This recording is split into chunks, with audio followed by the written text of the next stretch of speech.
सूरत भारत के सबसे तेजी से बढ़ते शहरों में से एक है और ये अपने समृद्ध कपड़ा और हीरा उद्योग के लिए प्रसिद्ध है।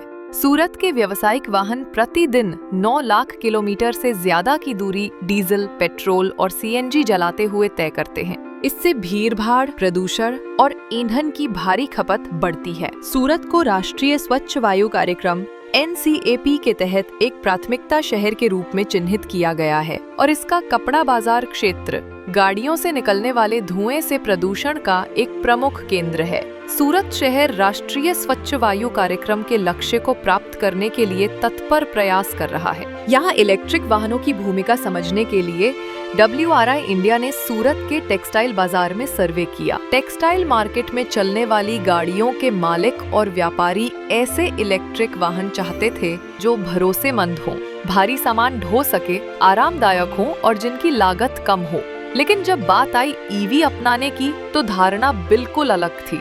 लोगों को लगा कि EV बहुत महंगे हैं, भार नहीं उठा सकते और चढ़ाई पर नहीं चल सकते। इन जानकारियों के आधार पर हमने वास्तविक स्थिति की जांच के लिए कदम बढ़ाया। Surat municipal corporation, SMC, FOSTTA, United Nations environment programme, accelerator for clean air actions और अन्य साझेदारों के साथ मिलकर एक पायलट शुरू किया गया। इस पहल के तहत ऑयलर मोटर्स और स्विच मोबिलिटी ने अपने इलेक्ट्रिक कमर्शियल 3 व्हीलर और 4 व्हीलर वाहन प्रस्तुत किए। शहर के व्यावसायिक वाहन चालकों से समझते हैं पायलट के अनुभवों और EV पर उनके विचारों के बारे में।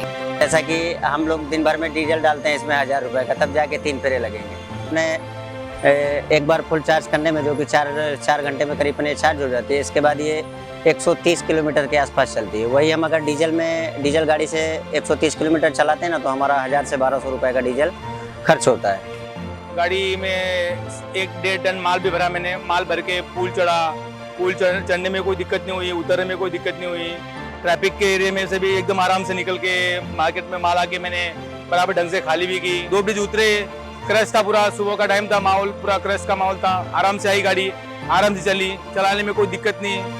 EV न केवल कम लागत पर समान प्रदर्शन देते हैं, बल्कि वे शहर के कार्बन एमिशन को भी कम करने में मदद करते हैं। EV को अपनाने की वजह से ईंधन की खपत से होने वाले नुकसान और वायु प्रदूषण दोनों में उल्लेखनीय कमी लाई जा सकती है और शहर के लिए एक स्वच्छ और स्वस्थ भविष्य बनाया जा सकता है। हमने 2 सप्ताह के वाहन ट्रायल के समापन पर एक कार्यशाला आयोजित की, जिसमें सरकारी अधिकारी, OEM और बाजार के हितधारकों ने मिलकर सूरत के टेक्सटाइल बाजार में इलेक्ट्रिक मालवाहक वाहनों के विस्तार की कार्य योजना बनाई, जिसमें बैंकिंग क्षेत्र का प्रतिनिधित्व करते हुए श्री जिग्नेश मुखिया बताते हैं कि कम ब्याज वाले वित्तीय साधनों की उपलब्धता किस तरह इलेक्ट्रिक वाहनों को अपनाने में मदद कर सकती है। फाइनेंशियल कोऑपरेटिव बैंक के श्री मनीष झाजू कहते हैं कि इलेक्ट्रिक वाहनों का चलन केवल एक निवेश नहीं है, ये आपके परिवार और पूरे शहर की आर्थिक सेहत के लिए एक स्मार्ट फैसला है। ये गाड़ियाँ दीर्घकाल में ईंधन की खर्चीली बचत के साथ ही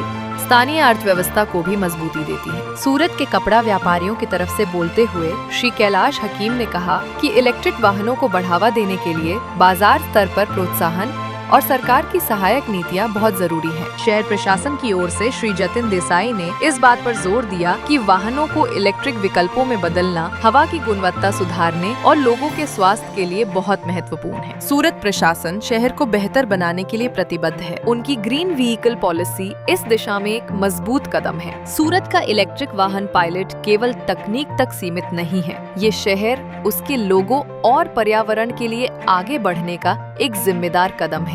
मिलकर हम सभी के लिए एक स्वच्छ भविष्य की दिशा में आगे बढ़ रहे हैं।